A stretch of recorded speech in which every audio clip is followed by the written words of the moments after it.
২০২৪-এর গণ অভ্যুত্থান, July August বিপ্লবের খুনিদের বিচার ও ঢাকায় জাতিসংঘের মানবাধিকার কার্যালয় স্থাপনের সিদ্ধান্তের প্রতিবাদে ১৮ জুলাই শুক্রবার বাদ জুমা বিক্ষোভ মিছিল করেছে ছাত্র জমিয়ত বাংলাদেশ ঢাকা মহানগর উত্তর।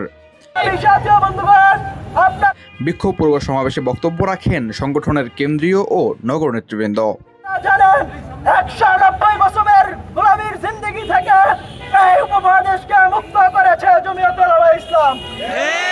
বিশের গণ অভ্যুত্থানে আমরা রাজপথে ছিলাম, আছি এবং থাকবো ইনশাআল্লাহ। বাংলাদেশ ঢাকা মহানগরীর প্রতিটি কর্মী ডিএনএস সেন্টারের সামনে উপস্থিত ছিল। ১৮ জুলাই এই উত্তরায় ২০ জন মানুষ হত্যা করা হয়েছে। জুলাই ২২ জন হত্যা করা হয়েছে। ৪ আগস্ট ৭ জন হত্যা করা হয়েছে এবং ৫ই আগস্ট এই উত্তরায় ৪২ জন হত্যাকাণ্ডের ঘটনা ঘটেছে।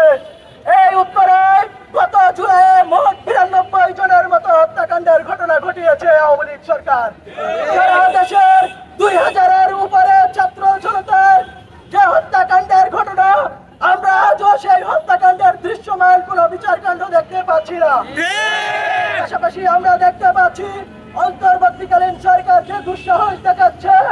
আমরা ধিক্কার জানিয়ে বলতে চাই, আমরা আবারও জুলাই কায়েম করতে চাই না। যদি আপনার সরকার চালাতে ব্যর্থ হন, কোন বিদেশি প্রভু বা বিদেশি রাষ্ট্রের ইঙ্গিত থাকে, তাহলে আমরা মনে করি আপনি জনতার ক্ষমতা জনতার হাতে হস্তান্তর করে বিদায় নিন।